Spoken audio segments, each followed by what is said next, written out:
Welcoming some new faces to the table.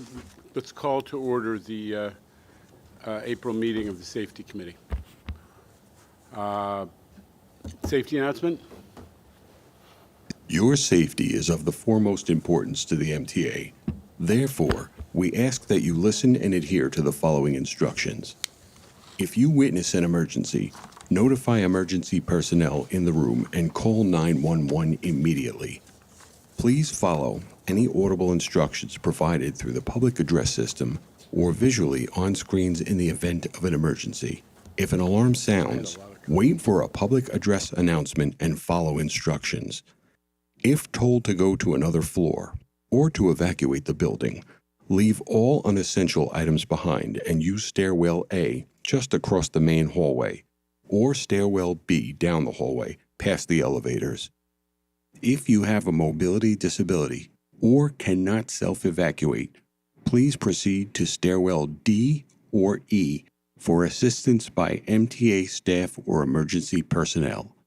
An automated external defibrillator, AED, for use by trained personnel is in the main hallway just past the elevators. If you need assistance during an evacuation, please tell an MTA staff member or emergency personnel. Thank you and have a safe day. Mr. Chen, public comments? Good morning, Mr. Chairman. We have 11 members of the public registered to speak today. We ask that all public speakers adhere to MTA's rules of conduct and decorum. We would also like to remind our public speakers that in the interest of time and fairness to all speakers, we limit everyone to 2 minutes. Please be aware that there will be a warning beep to remind you that you have 30 seconds to conclude your remarks. The first speaker will be Christopher Greif, followed by Ian Matthews. Good morning. Oh, there we go. Good morning. I'm Christopher D. Greif. Hope everyone's doing well.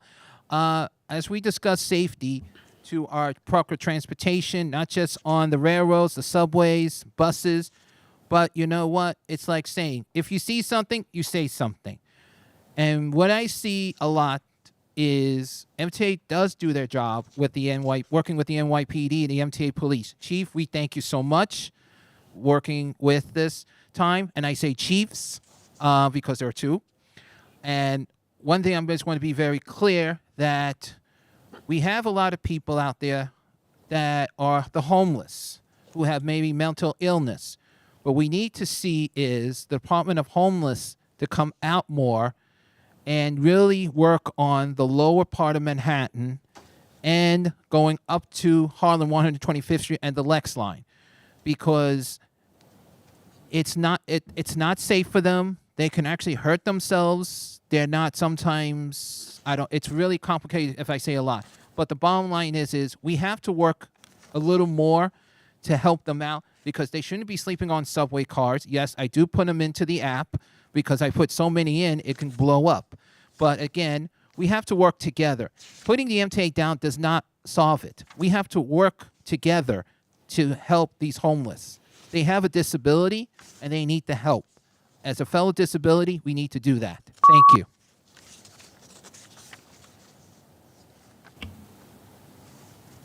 Thank you. Our next speaker is Ian Matthews, followed by Jason Anthony. All right, good morning. My name is Ian Matthews, and I want to address some suggestions about safety on both trains and in the stations. We need like a warning alarm system on trains if there's a person trying to break into a train that's stored in a tunnel. And the train crew doors also need to be changed because there's been a lot of kids breaking into trains where you need like an MTA ID to scan in to go in. There also needs to be a warning alarm system if there's a person on top of a train, because the warmer weather's coming and this is going to be happening a lot more. Also, we need more police patrols at the Bedford Park B&D station, the north entrance, because there's still the drug dealers are still there. They were there this morning holding open the gate, no police around, and I'm really getting tired of it. Almost every station on the B&D line where there's no customer service agent this happens at every station in the Bronx, and something needs to be done about it. That's all I have to say. Thank you. Thank you. Our next speaker is Jason Anthony, followed by Charlton D'Souza. Good morning, General, and good morning to the rest of the board members and members of the Safety Committee. Jason Anthony, the Transit Girl. Today, I'm supposed to be working at the Amazon Fulfillment Center in Staten Island, but instead, I'm here because I'm so fed up as a native New Yorker that as of today will be my 10th year being back in New York. What Ian Matthews is saying is absolutely correct. Let's add one other station along the Concourse line, Fulham Road. I've been at Fulham Road, let's say these past few weeks, on the Fulham Road and Grand Concourse entrance. It's a free-for-all. No police presence from Transit District 11. Something has to be done because Sean Patrick Duffy and our mayor, Eric Leroy Adams, they just doing lip service but no action. We know that our beloved Chairman CEO Janet Lieber, along with Michael Kemper, are doing the best that they can. But we cannot be seeing more lip service from the two gentlemen that I just mentioned. There has to be action. Because I'm tired of logging in so many complaints since 2018. There has to be action. But Jano called me in to help you to do more.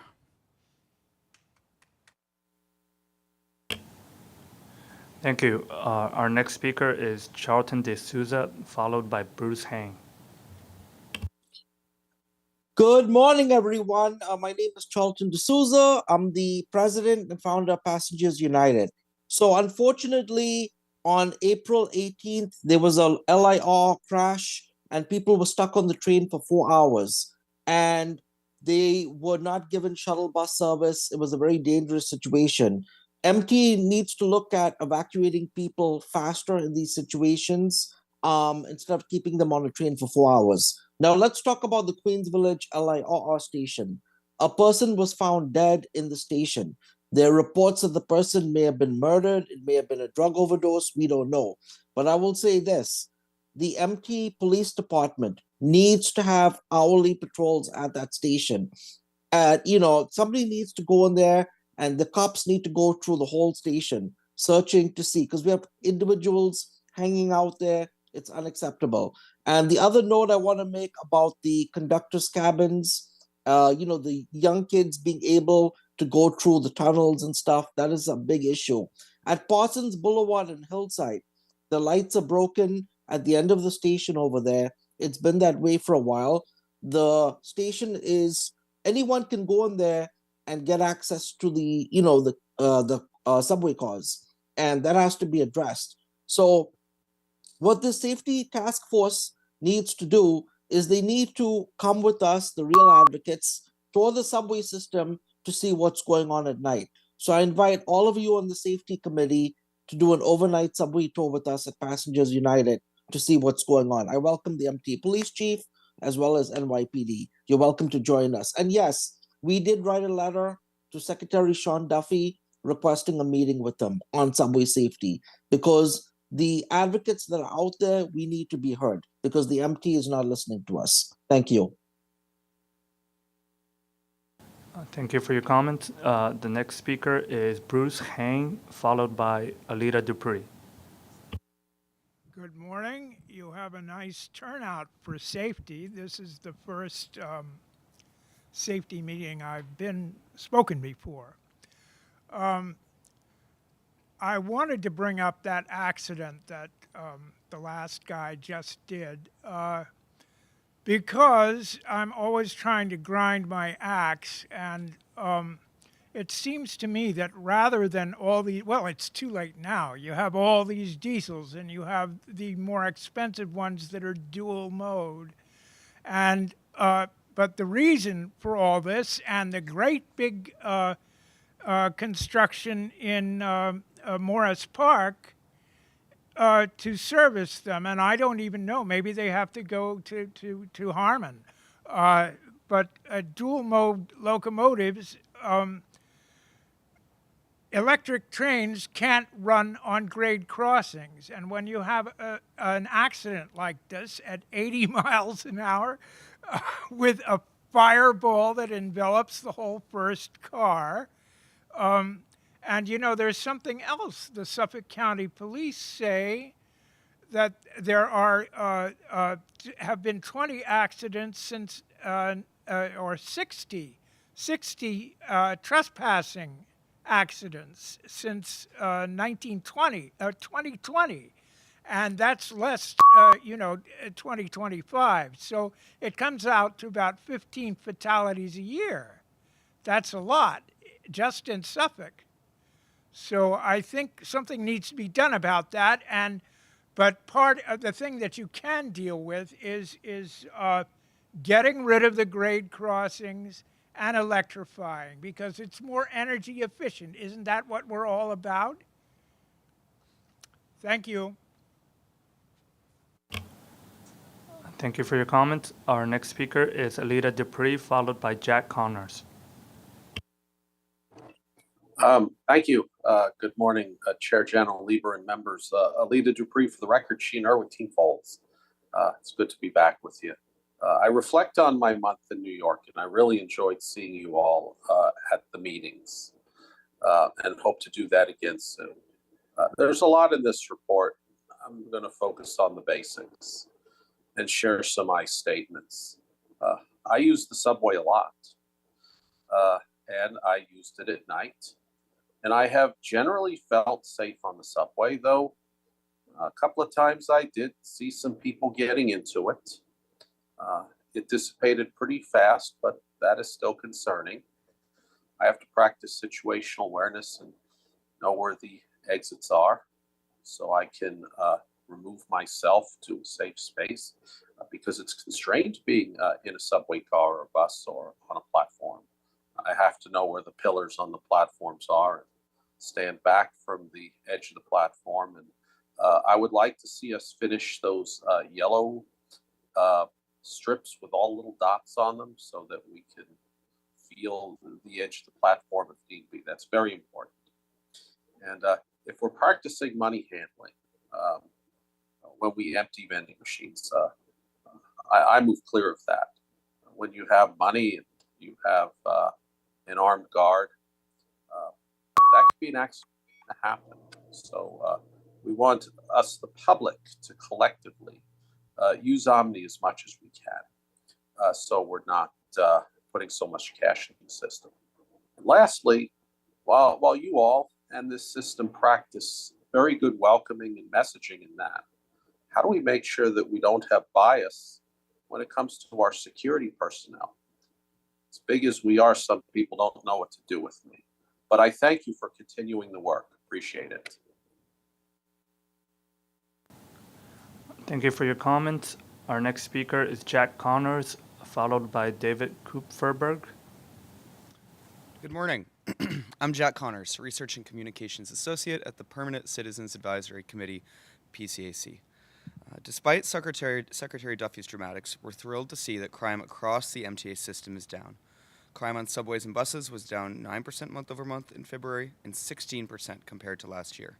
The LIRR and Metro North also saw continued reductions in crime. Violence against employees is down too, 14%, although one assault is one too many. The data tells a clear story. The governor's investment in cameras on every train car is paying dividends, as is her commitment to a cop on every overnight train, with patrols up 22.3%. If Secretary Duffy wants transparency, he need only look at today's committee book, though perhaps another picture book from Governor Hochul would be more appropriate. One area of concern is fare evasion arrests and summonses, which are up 100% and 43% respectively. We're seeing similar upticks on the railroads. While enforcement is an integral part of the equation when it comes to tackling fare evasion, and it's good to see that moving in the right direction, we cannot be assured that fare evasion is not a crime of poverty until fair fares is expanded to 200% of the federal poverty level. Let's also expand it to the LIRR and Metro North within New York City to ensure riders can access the most convenient transit option available to them at an affordable price. Thank you. Thank you. Our next speaker is David Cooperberg, followed by Maddie Bucky's Highland. Hi, my name is David Kupferberg. There is only one transit advocacy group in New York City that is serious about safety and tackling non-sexual criminal recidivism on subway buses and in the subway, Passengers United. I am proud to be a member and an ardent supporter. If this committee is serious about safety and tackling criminal recidivism on buses and in the subway, you should also be ardent supporters of Passengers United. I think that non-sexual criminal recidivism should be tackled by the MTA and New York State lawmakers in a similar manner with 3 levels. The people of the state of New York deserve such forward thinking. Thank you. Thank you. Our next speaker is Maddie Bucky's Highland, followed by Murray Bolden. Thank you, Henry, and good morning, everybody. My name is Matty Bucky's Highland. Happy Autism Awareness Month, everybody. For today's topic, I want to talk about safety. Safety is top of mind for the Metropolitan Transportation Authority. As you know, we have 3 police boroughs: the Triborough Bridge Tunnel Authority, the New York City Police Department, and the MTA Police Department, which handles stuff outside of New York City. Safety, well, we're seeing crime go up and down as a roller coaster. It's important to realize that we have to do more for funding. I'm a law and order type of guy. My father used to work as an NYPD officer, and it's important to realize that public safety is a top priority of mine. If I watch a lot of Law and Order, and my favorite detective, Lenny Briscoe, played by the late Jerry Orbach, touches my heart.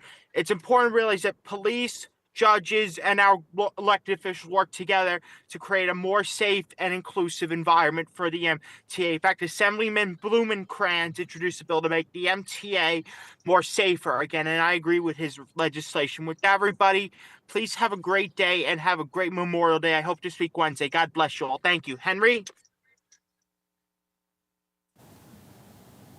Thank you. Our next speaker is Murray Bolden. Good morning. We live in a different world than we did a year ago. Today's meetings indicate that the MTA is thinking about doing things differently. The rest of the meetings will be at one time. The problems we have today are 2, basically: distracted drivers and aggressive drivers. You all have a record of my suggestions on that point. This is the world of 2025. You can't do things the way we did them years ago. Things like train horns and railroad crossings and road markings. Issues that were designed for a world of 50 years ago are working today. Just to see the changes in today's meetings is important. Is it the best way to do it? Don't know. But if you don't try changing things, you're going to wind up with the same problems you've had years ago. Think about it. What kind of a world are we going to leave to our grandchildren? It's going to be a little difficult because the resources that we had in the past are not available to us now. Think about how you personally have to change to accept the world that's here today. It's certainly not the world that we were used to. I want to thank all those people who have helped me understand what's going on and what needs to be done for the future. Could not have done without your help. And I wish you the best because it's going to be a difficult year. Good luck. Thank you all for your comments. Chair, that concludes our public speakers for today. Thank you, Mr. Chen. The minutes. We've distributed the minutes for the February 2025 Safety Committee meeting. Are there any comments or changes? Hearing none. We'll have to hold off until Mr. Mack returns for a quorum. While we're waiting for that, Mr. Heyman, are there any changes to the work plan? No changes to the work plan, All Chair. right. In that case, would you report on safety and security metrics, please? Great, thank you. Thank you, Chair, and good morning. Our metrics begin on page 8. We have a full agenda today, so I'll be brief. I'm happy to report that overall, safety metrics across the operating agencies continue an encouraging downward trend. I would like to note that with the continued hard work and commitment to safety by all of the agencies, there has been impressive reductions in many of our safety metrics, including employee lost time and customer accidents, track fires, and vehicle collisions on our bridges and in our tunnels. The police chiefs will brief you on their reports a little later in this meeting. And please note that the Bridges and Tunnels Safety presentation is included in the committee book. Chair, this ends the report. Yeah, I would urge everybody to look at the Bridges and Tunnels Safety meeting. They're doing what we all want, which is to reduce collisions and to reduce customer injuries on our bridges and other MTA facilities. That is good news. We're going to hear from the police chiefs in a moment. First, Chief Kemper, would you report on the camera program? That's been a major initiative. It's a major safety initiative with strong support from Governor Hochul. Go ahead, Chief. Yes, sir. Good morning. Good morning, Chairman, board members, MTA leadership. Good morning to everyone in the room. It's a pleasure to be here this morning. I'm Michael Kemper. I'm the Chief Security Officer for the MTA, and this morning I'm going to take this opportunity to brief you on the MTA's video camera program. Video cameras in our subway system, on our buses, bridges and tunnels, trains, and at our facilities serve several important purposes, and they offer tremendous value for safety, security, and service. For starters, they are used to deter crime, and they are used to help identify and apprehend people who commit crimes.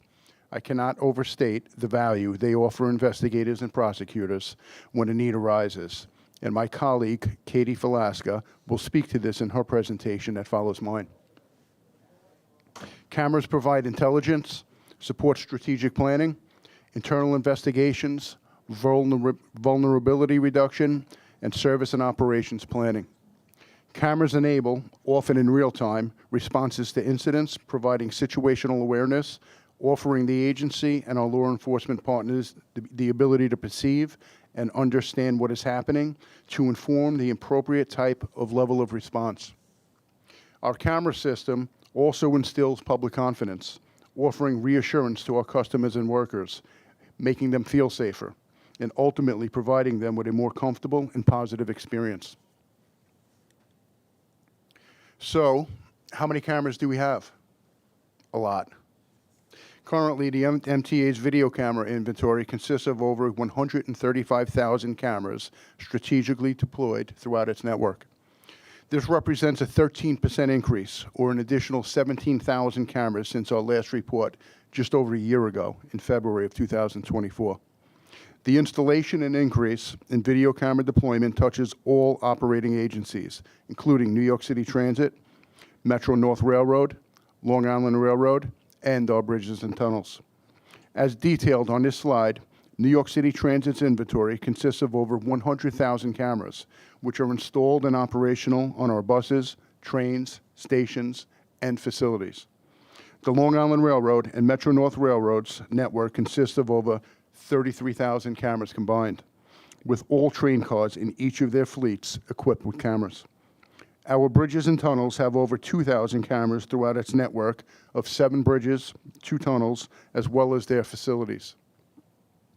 We have covert and overt cameras on a wide range of assets, including trains, platforms, mezzanines, buses, tunnels, bridges, yards, and shops, amongst many other areas. Our team is constantly looking for voids and vulnerabilities and works hard to correct them. Our camera program is literally expanding and advancing by the day, and we have been vocal and transparent regarding its existence. We have also been vocal about accomplishing certain goals with them, and one goal in particular, to install video cameras in every New York City Transit subway car, was a vision and challenge presented by Governor Hochul and Chairman Lieber in early of 2024 with the full support of Demetrius Critchlow, President of New York City Transit. Recognizing its value and importance, our MTA workforce immediately met this challenge head-on. And just a few months ago, in December to be exact, the MTA and New York City Transit were able to announce that all subway cars are now outfitted with video cameras.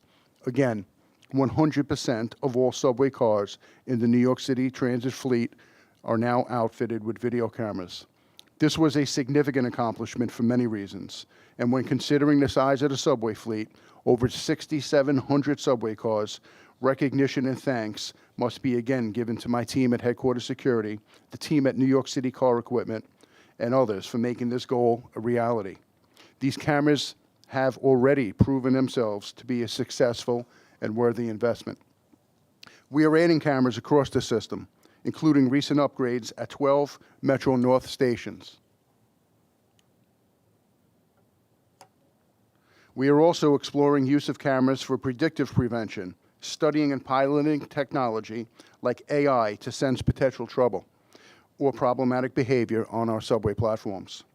With advancements in technology and with the support of our partners in IT, we can share video internally and externally and with our law enforcement partners, including the NYPD, as we work to secure our transportation system.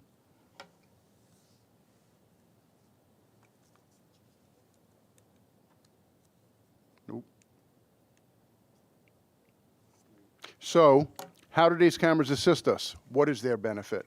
Well, as I briefly stated earlier, they assist us in so many ways, and they hold so much value for our transportation operations. But let me describe how critical they are for advancing public safety. First, cameras act as a deterrent to anyone thinking of committing a crime. Before cameras, some would think they can get away with anything. Now, people are aware that we have eyes everywhere, and if they were smart, they'd think twice before even thinking of doing anything wrong. They hold tremendous investigative value to investigators or detectives and to prosecutors, judges, and jury members by identifying suspects and capturing crimes on video. They offer us answers to questions, letting us know what exactly occurred. They offer MTA leadership and our law enforcement partners real-time situational awareness on current events, planned and unplanned, including weather emergencies, protest conditions, crowd conditions, vehicular collision effects, and so on. They assist in instilling public confidence, offering our customers and workers a sense of security, and I can go on and on. Their use and their value are boundless.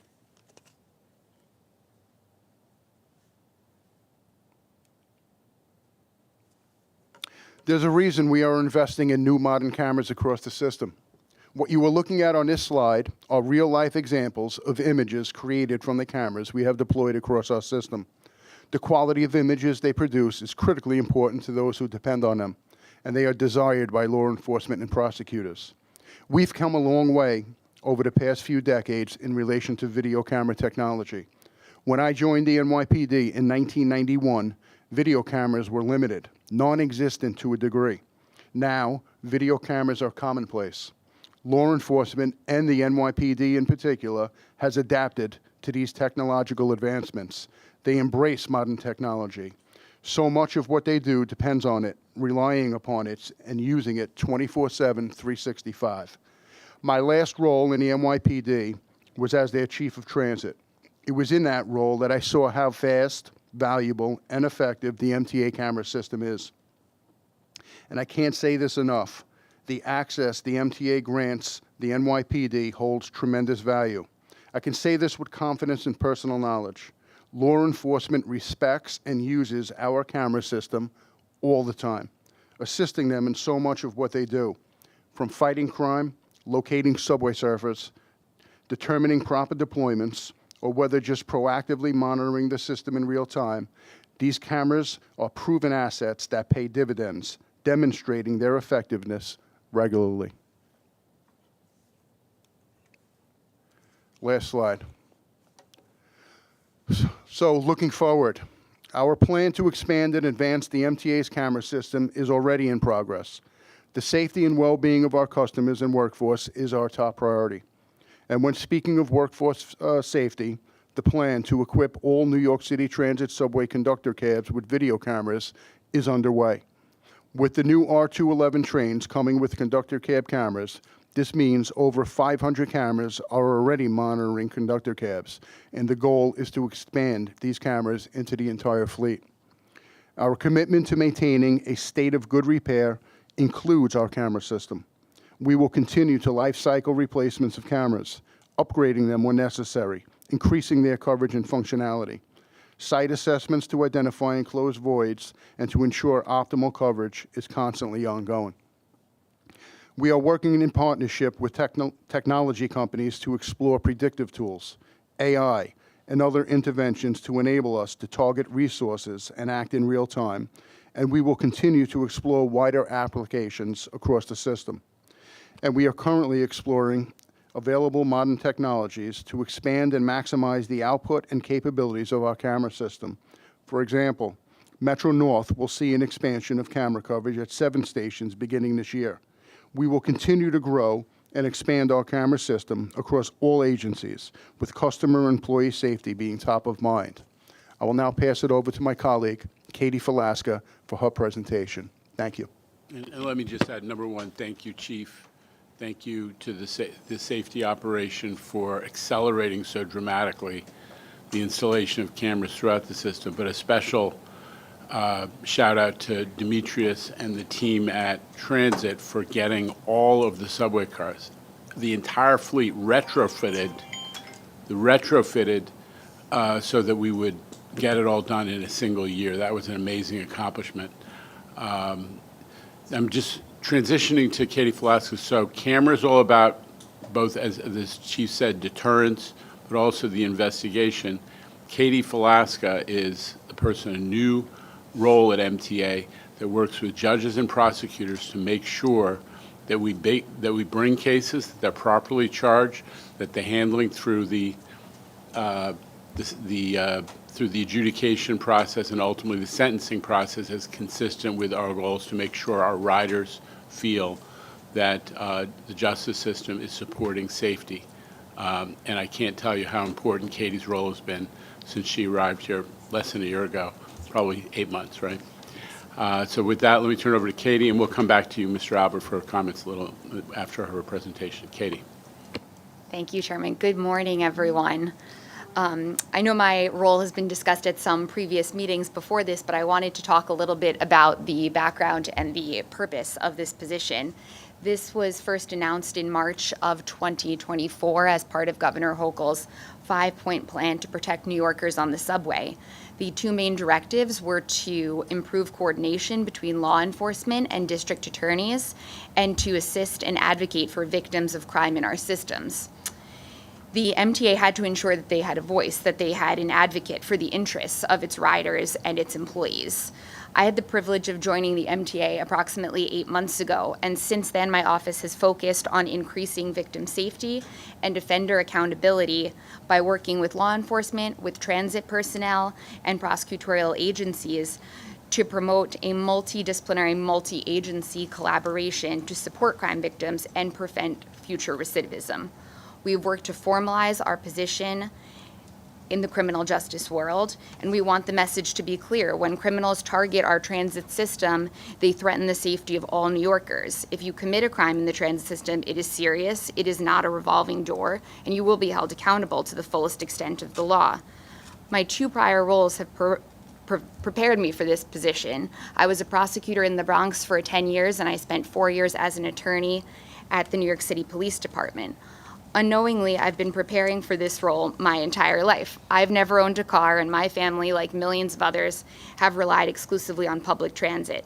I start my day the same way my grandmother did 75 years ago, by taking the subway from Brooklyn to Manhattan for work. It meant freedom and opportunity for her, just as it does for me and millions of others, and it's a privilege to be the first to hold this important role.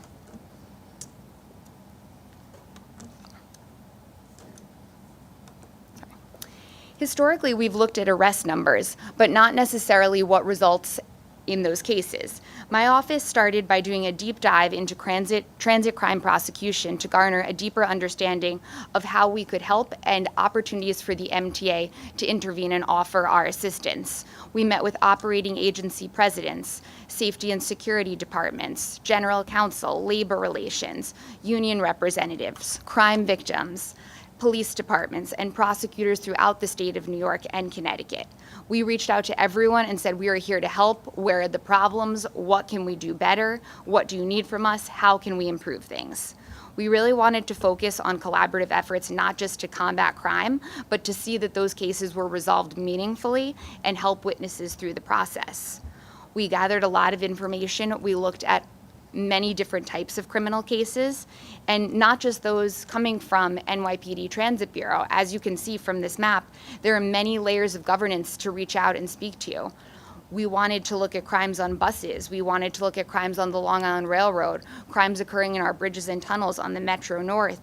We spoke to representatives from the 5 DA's offices in New York City, but of course we spoke to DAs from Connecticut, local DA's offices, representatives from towns and village municipalities. It was important to get a holistic view of what was happening with these cases and to work internally to create tools to help identify where there were weaknesses, because when we could identify where there were weaknesses, we could start to implement solutions. The overarching issue that was identified was a lack of communication between the MTA, law enforcement agencies, and prosecutorial agencies. To address this, I like to think of my office as the translator. We speak prosecutor, we speak law enforcement, and I want to thank everyone here who's given us a small glimpse into all of the work and responsibilities and helped us learn the lingo of the MTA. First, we wanted to make sure that our office was a point of contact for anyone dealing with a criminal prosecution. It was clear that prosecutors and others weren't always sure who to contact when they needed information. They were sending FOIL requests. They were reaching out to the MTA Inspector General. Sometimes requests were being duplicated, which slowed things down, all because of a lack of clarity. My office makes sure that we are a window into the MTA so that law enforcement and prosecutors have no excuses. If they need a witness, if they need a video, if they need information, they can call us. Even identifying seemingly granular issues was important. We noticed that there was an issue regarding video on buses. We are historically wonderful partners with NYPD Transit Bureau, and they are very familiar with how to get video when needed. Bus cases, which are handled by either the local precinct or detective squad where the crime occurred, were not as familiar with that. So we noticed that we were seeing a lot of subpoenas from district attorneys' offices for video. So one example was the case of Rashawn Rowe, where a district attorney needed a video to present the case to the grand jury. We were able to get it to them within a 48-hour period, and that person was indicted and is now charged with felony assault for assault of a bus driver after a collision that occurred on Fordham Road. Seemingly, working with legal and MTAPD and our safety and security teams, we created a guide for requesting evidentiary items from the MTA. This laid out the different types of evidence available, whether it's video, documents, information on employees who might be witnesses, who to contact, and how to follow up with them. The methods required to obtain the information, what required a subpoena, what could just be a phone call, what could just be an email. This document has been distributed to all the prosecutors we work with, as well as the law department who deals with juvenile cases. This document is continuously being updated as we look at our internal processes and hope to streamline and expedite the way we provide this information to different law enforcement agencies and prosecutorial agencies. The second issue that we realized arose was that we weren't talking to each other early enough. Early input and information sharing from partners ensures better collaboration for successful investigations and prosecutions. We want to make sure that everyone has the most accurate, timely, and holistic information possible on the offender and the offense so that everyone can be fully informed when it comes to all decisions, whether it's charging all the way through sentencing recommendations. Prior to the creation of this office, there was not the regular interagency communication as early as there is now. And while certainly this is about building stronger relationships, the benefits of this are highlighted in two cases. The first is the case of Jonathan Davalos, the stabbing of a transit conductor from October at the Utica Avenue station, as well as Abdul Little, the stabbing that occurred in Grand Central in January. Thanks to early communication and coordination between the NYPD and Brooklyn DA's office and the MTA in terms of Jonathan Davalos, and the MTA PD, the Manhattan District Attorney's Office, in terms of Abdul Little, both of these individuals now have been indicted by the grand jury for attempted murder. The third issue that arose was that we need to be speaking to new partners. We wanted to formalize our position in the criminal justice world, and we realized there were a lot of partners that we were not speaking with. For example, the Office of Special Narcotics. We have an open dialogue, and we're able to identify concerns before they escalate, what challenges do we anticipate, and address them beforehand, which has been an invaluable tool. Supporting employee survivors is a top priority for my office. Crimes that occur against MTA employees do not occur at random. They do not occur by accident. These are crimes that intentionally target people because of the uniform they wear, because of the work they do, and we remain steadfast in our commitment to employee safety and seeing that these cases are responded to swiftly and aggressively. Speaking with police and testifying in court is not like it appears on Law & Order. It can be nerve-wracking, and the more supported a survivor feels, the better it is for the investigation and for the subsequent prosecution, which is why, in addition to working with law enforcement and prosecutors on strengthening cases, we've worked on crime prevention strategies. Additionally, the MTA has a lot of programs in place to support its employees, but we've worked to expand on those resources. Since I've begun, I've attended over 100 court appearances and wish my office could attend more. It is a privilege to sit there with the survivor as they wait for their case to be called and talk with them and explain and hopefully bring them some comfort. It's also a privilege to be the only person from the MTA there in attendance to show our support when no one else can, when the survivor can't, just to be there and have that boots on the ground support. It's one of my favorite parts of the job. We've also worked on our internal processes to help our employee survivors. For example, a survivor may need documentation of their crime for any number of reasons, and we've worked to change the process and make it easier for survivors to obtain copies of their own complaint report to make sure that it's more accessible and user-friendly for when they need it. Looking forward, we will continue to focus on advocating for our riders and transit workers through ongoing projects related to survivor support and employees, continuing to work with all players and be plugged into ongoing criminal justice work and initiatives. We've worked with the Office of Court Administration to be notified when any transit ban is issued, which we were not notified of that previously. The MTA PD and the Manhattan District Attorney's Office have recently worked together and were successfully able to petition a judge to grant, as part of sentencing in sexual harassment cases, 2 more transit bans. The NYPD has worked with the MTA PD to ensure that spots are given in special victims training and that MTA PD and NYPD are working together in HIDA's Gun Violence Strategies Partnership meetings, which are daily meetings that occur to prevent gun violence in New York City. We look forward to continuing to work with law enforcement and prosecutors to enhance cases at the earliest stages possible and work on crime reduction strategies. And I would like to thank Governor Hochul, and thank you, Chairman, and thank you to the board for giving me this opportunity to speak about the important work our office does. Okay. Opening it up for questions or comments for Katie. Just one thing I would add is that when people are talking about the discovery law debate that's going on in Albany, we all have heard about it because it's held up the budget, or it's one of the things that's held up the budget.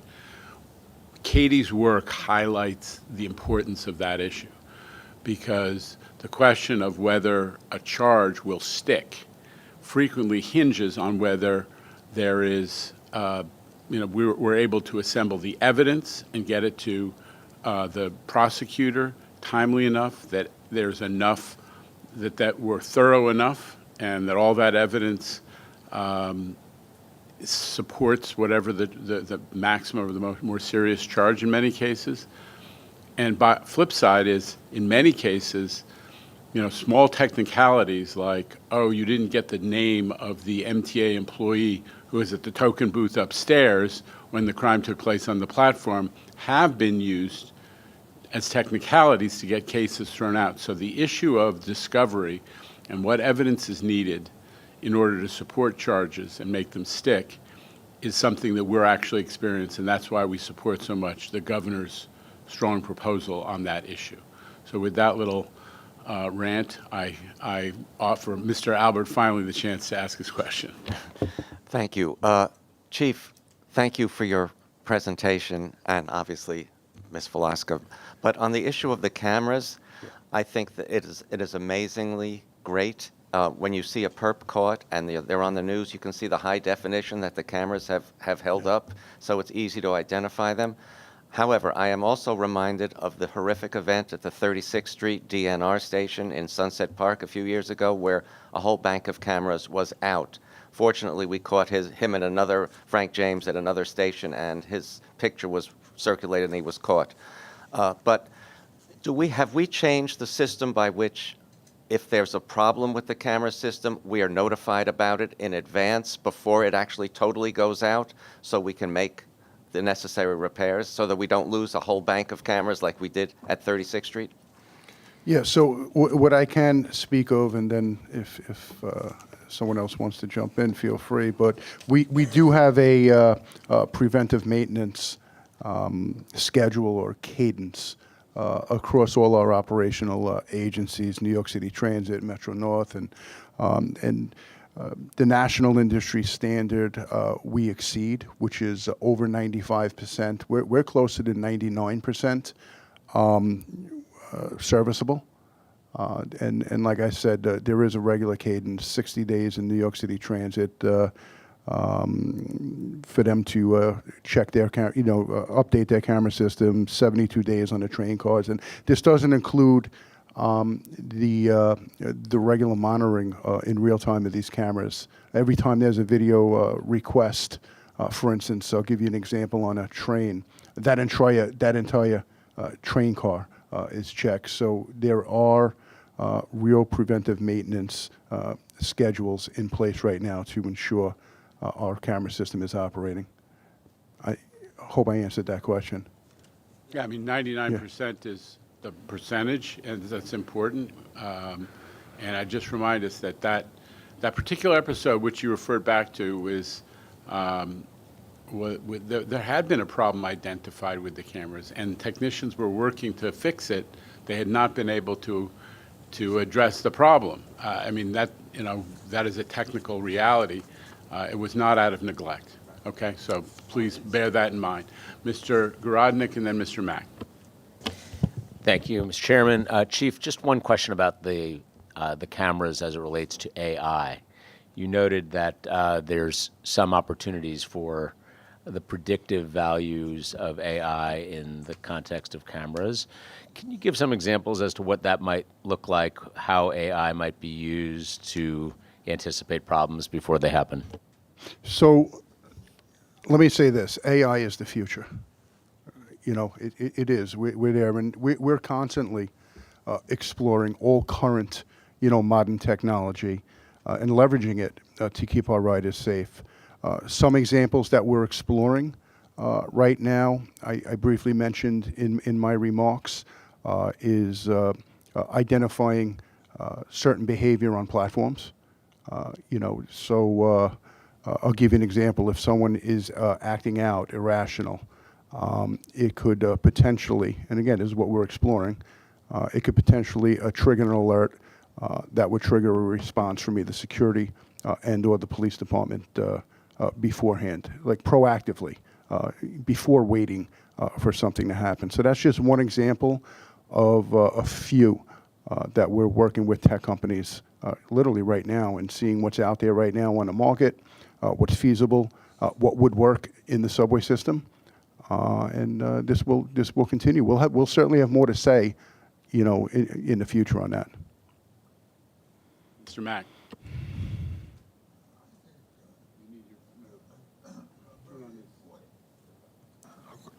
Okay, very important deterrent is signage that you're on camera. Smile. Okay. Alan Funt is in the house. Mr. Albert, we're one last question, but I'm just rushing us along because we Sure. are scheduled constrained. Go ahead. Chief, are the cameras monitored in real time? Quick answer to that: some, yes. Particularly in the New York City subway system, I actually have. The beauty of the real time is the people that have access to it.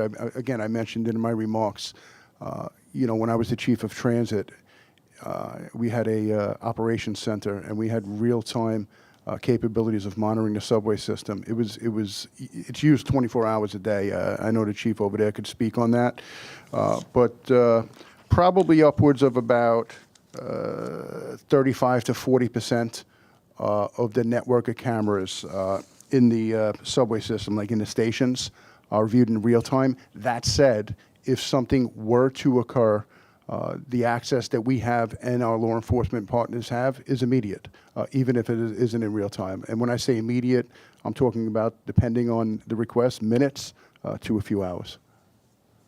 Okay. Well, with that, Mr. Valenti, your maiden voyage.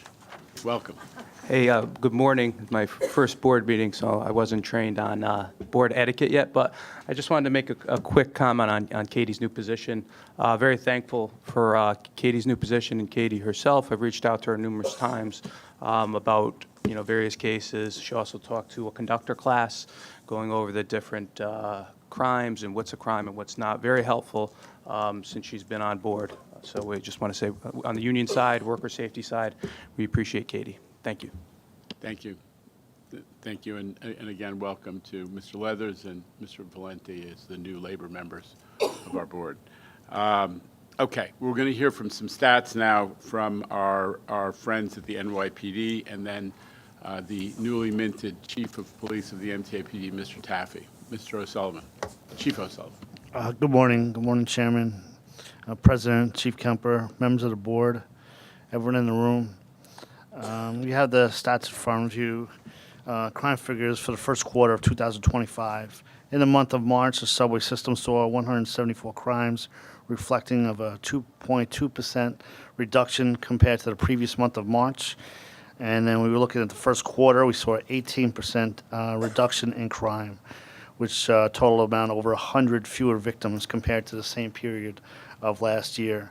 Reduction in crime during the first quarter was largely driven to the decreases of robberies, which were down 24.8%, and grand larcenies, which are down 22%. These crimes greatly impacted our riders' perception of public safety, and the safety of those who depend on the transit system will continue and be our top priority. I'm proud of the continued downward trend of crime within the subway system and the men and women of the transit and NYPD that are working each and every day to keep our subway system safe. And all our officers are dialed in daily and updated of current robberies and people that are wanted and crimes, etc. So I'll be brief, and that concludes my remarks for today, and I'll take any comments or questions that you may have. Any questions for Chief O'Sullivan? Ms. Mahaltis. Morning, Chief, and thank you, Katie, for that wonderful presentation. Wish you the best of luck. Chief, so glad to hear crime is down. Friday, we had that incident at City Hall that happened, at 8:30 in the morning, which was a little troubling. I didn't know if you could talk a little bit about that. Yes, I was there. I saw the chairman there, and it was a hectic. It was a difficult time of day to have any incident inside the subway system of that nature is we don't want to see. At the same time, the timing of that incident was more problematic. However, it was so great to see the initial response of the police department was swift, helped the victim and helped issue life-saving measures and their best. They try to and get medical attention to that victim quickly. In addition to that, the coordination between the NYPD and the members of the MTA was swift. They were there right away, and we spoke jointly on how to get the challenges of maintaining a crime scene while at the same time getting the subway ridership past that station and to where they had to go. So again, initially it was hectic. The response was quick, and most importantly, the investigation was thorough and swift. Our investigators in the Detective Bureau and members of the Transit Bureau worked side by side, and the investigation was very productive in a short period of time, and positive. So we know what happened, we understand who did it, and now I am very confident there will be an arrest very quickly, in addition to prosecution. Hey, just to highlight the points that Chief Kemper's presentation made, we had video from 2 cameras inside the subway car, then we had platform video, then we had turnstile videos. So there were 3 to 5 separate camera that picked up first the incident, but then the assailant. So from that standpoint, we've obviously very pleased with what the To the police chairman's were able to do. point, that video with inside the car and the platform, in addition to the surrounding area, is crucial to presenting an investigation, putting it together, and identifying a suspect and presenting it to the grand jury. So I'm just as you said, and in the past, I mean, just to say currently, that was swift video that we received and provided to our investigators and was given to the to the district attorney. And do the patrons on the train, do they, when you question them, are they, willing to give you information? Because yes and no, right? My thought is, with the fact that we should, if you see something, say something, just to kind of like tell everyone that we're all in this together, right? We Right. have great coordination on the MTA, the NYPD, the city level, the state level. It's just, but help us solve the crime is Well, almost I the think message we want to this- send. The message is public safety is a shared responsibility. We had our investigators were able to speak with cooperating witnesses, and it assisted in the investigation. You know, I'm going to speak from experience, and then I'm going to tip something off. Just a few months back, we would get to a scene in a transit system, and it was chaotic, and you're just trying to figure out, like, what happened, which is really, really critically important to start your investigation. In this situation, and what these cameras offer is answers. What happened? These cameras captured what happened, and we had these images, and we had the video in hand right after the incident, which allowed investigators to answer that question, and then how are they going to move forward? Who are they looking for? And that's what Chief O'Sullivan is saying right now. That subway car in particular was crowded, as you can imagine. We often say, I used to say in the NYPD, everyone uses the subway system. It's really, indicative of the city. And there was law enforcement off duty on that train. There were Wall Street employees on that train. There were a lot of people on that train that spoke to investigators, and that investigation is active. Without going in to the investigation, it's active. But I just wanted to bring that up. I thought it would be important. Unless there's something else, Mr. Brinkman. Yes. Do we have a press packet or something that goes out? Because personally, I'm just getting tired of hearing all this from Secretary Duffy about how unsafe our system is. And yet the testimony here is we're bending over backwards to make our system as safe as possible. Apparently, they're not getting the message. And I'm sure there are certain people in the public who aren't getting that message either, because they seem to be subscribing to the fact that, we have an unsafe system. And it's quite the contrary. It's a challenge. I mean, some of this is, no secret, we're in a political world. Some of this is politics. But, and listen, we responded to Secretary Duffy, a 20-page response going into all the details of the safety program of the MTA and the relevant statistics. Contrary to some of the stuff that's thrown around, the MTA is among the very, on a per capita basis, is among the very safest transit systems in the United States. You are like, 9 times more likely to be the victim of a felony crime in, the Houston or Minneapolis or Dallas system. I think it's, 8 times more in the Chicago system. We're not putting anyone down, but you have to look at the stats, and by those standards, New York is very safe. We have made that point again and again. We have talked about the way that crime under the leadership of this police department and this commissioner has been reduced, and the tremendous work. Chief Kemper started a lot of it, and he's continued it here. So we talk about all that stuff. There's no question that there are some outlets and some people who choose to ignore the facts. And that's why I always say, Jerry, we're a fact-based organization. We're going to keep putting out the facts and just hope that prevails over time. I just want everybody to know that it's from, at least from me, it's very much appreciated. Yeah. Thank you. Yeah. Let's move on to Chief Taffy. Again, welcoming Chief Tom Taffy as who had been our acting MTA police chief, but now has been formally appointed and sworn into the role. I was thrilled to be able to be there and participate in that swearing-in ceremony with Chief Taffy's family just last week. Chief Taffy. Thank you, Chairman. And committee members, good morning. I'm here to present the March 2025 and first quarter crime report for the MTA Police Department, where we focus mostly on Long Island Railroad and Metro North. Crime across the rail systems remains low, with 28 reported incidents in March. While it's a slight increase compared to last March, primarily due to the rise in assaults on police officers, overall crime remains down nearly 30% for the Long Island Railroad and the Metro North. Of the 28 reported incidents, only 10 actually involved commuters, with most cases related to unattended property theft. The remaining incidents involved vendors, MTA, and its employees, including, as I mentioned, 11 assaults on police officers and 1 on conductors for the month of March. Obviously, that can change, with only 28 reported crimes, 11 of them being assaults on police officers.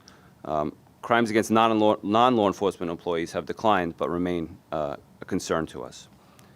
The MTA Police Department continues to enhance support for train conductors by increasing on-train patrols and strategically deploying officers to key stations. This allows us to better intercept trains where crime and quality of life are more prevalent. As you can see here, in March, officers conducted over 3,400 train patrols, representing a 10% year-to-date increase compared to 2024, with over 12,000 trains patrolled this year. Officers issued over 570 criminal summonses in March, and over 1,500 year-to-date, which is an 8% increase, and additionally made more than 285 arrests in March, nearly 715 for the year, which is a 77% increase. Those increases are slightly low, but they're coming on the backs of a very, very large increase over last year. And we were actually hoping summons and arrests go down, because if we get behavioral changes when it comes to fare evasion, which is most of these summonses and these arrests, we're hoping there will be less summonses issued.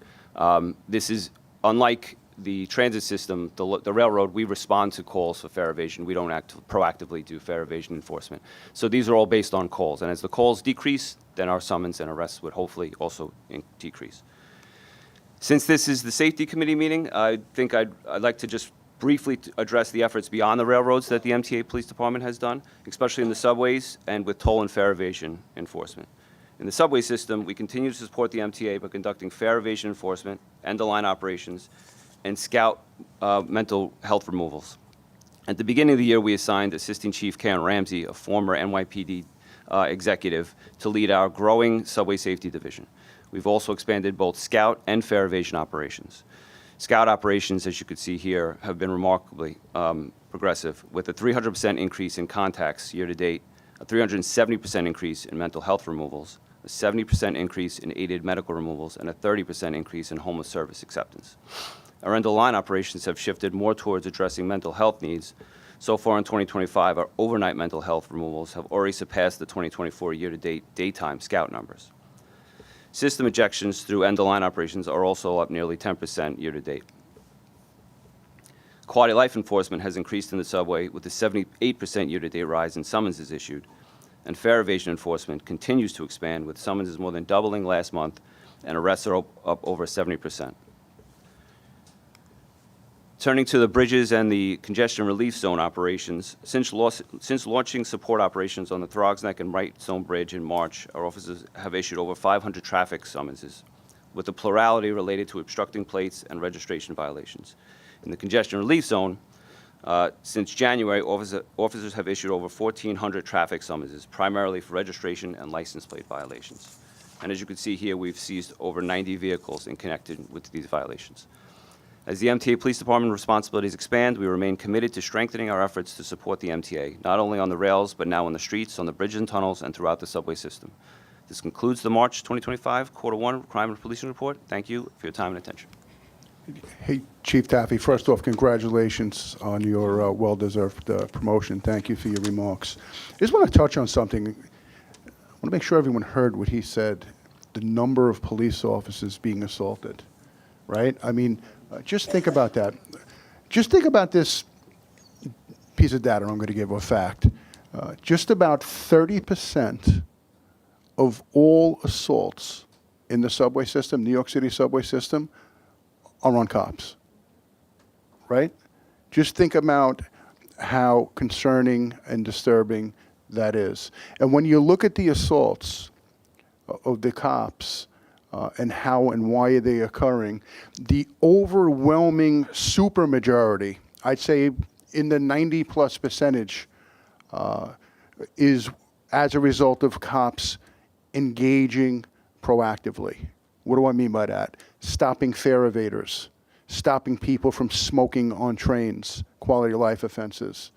So this it shouldn't just like a statement like that, and you hear this often, shouldn't just go over people's minds. It should concern everyone in this room at the number of police officers being assaulted for doing what we're asking them to do, what we depend on them to do. And, you know, we support fully strong consequences on anyone who dares to assault a cop in their performance of duty, as well as an MTA employee. Thank you. Just bringing it all back home, this is one of the things that Katie's role is so important in, was she goes to the DAs and makes sure that an assault on a cop, which is classified per se as a felony, sticks as a felony. So that is one of the reasons why it's super important that we have somebody like Katie who can speak to the DAs. Mr. Mack. This all stems from disrespect for law enforcement, unfortunately. I've been around since I'm 16. That's my hobby. Katie, if you have any problem with the district attorney in Nassau, you let me know. That's number one.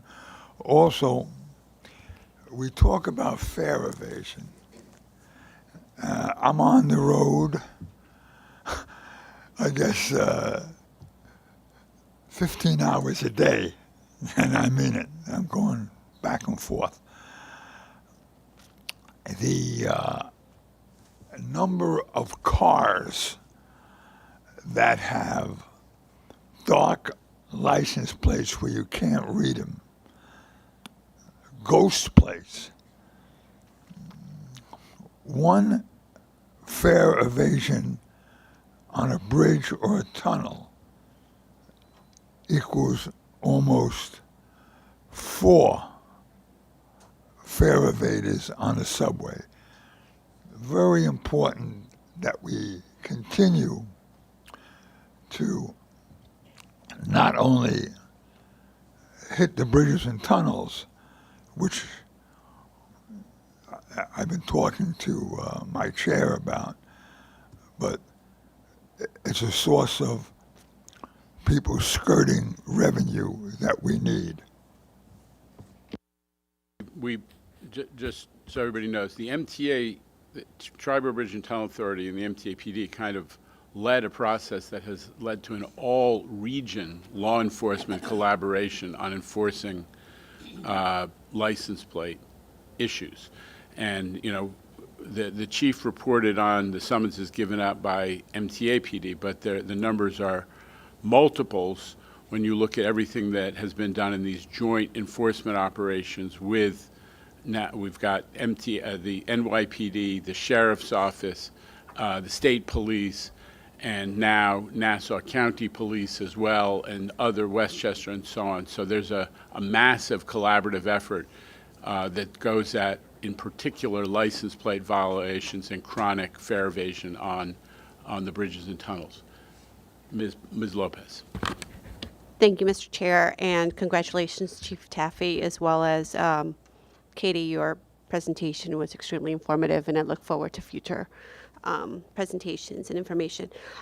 Chief Taffy, when you were talking about the data pertaining to homeless services accepted, does that data also include activities in the commuter rail platforms? No, the Scout is just for the subway. That's a small subsection of what the Scout unit does. There's other homeless acceptance on the rails and actually out in the outer districts as well. It's just not counted there. Okay. It's probably at a much lower level as well. Gotcha. Will there be a chance for you to share that information at a later time? Yeah. That would be helpful. Thank you.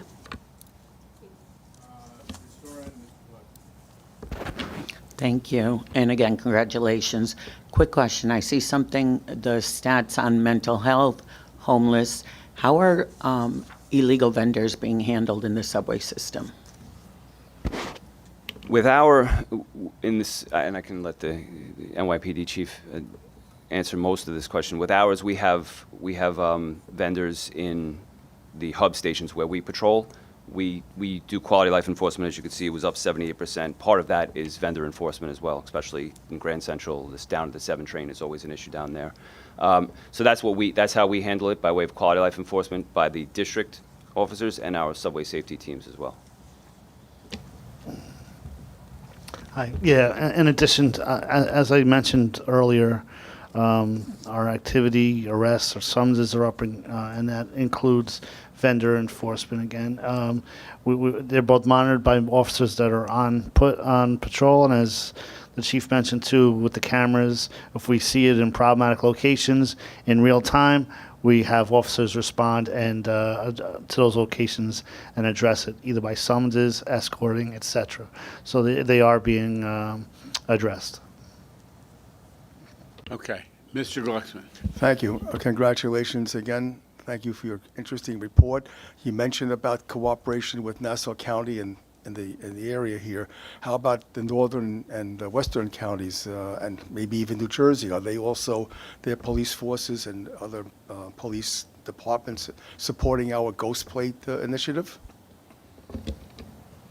Yes, Westchester definitely. I'm actually meeting with them possibly in 2 days just to talk with the Westchester Chiefs Association to talk to them about ghost plates, as well as because our MTA officers are starting to work on the bridges and tunnels, they're all being trained in this, and now I start to hear even the transit officers, the train officers out in Westchester who are in cars, making car stops for those plates. So that is expanding out. As we train our 1,400 officers, they're all doing it everywhere in the system. Okay, I'm going to call an end to this unless there's something really urgent, because we're really time constrained. We need to deal with the minutes.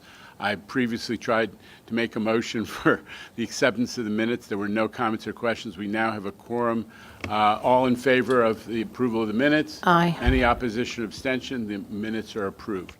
With that, may I have a motion to adjourn? Thank you, Ms. Lopez. Thank you, Mr. Mack, for a second. We are adjourned.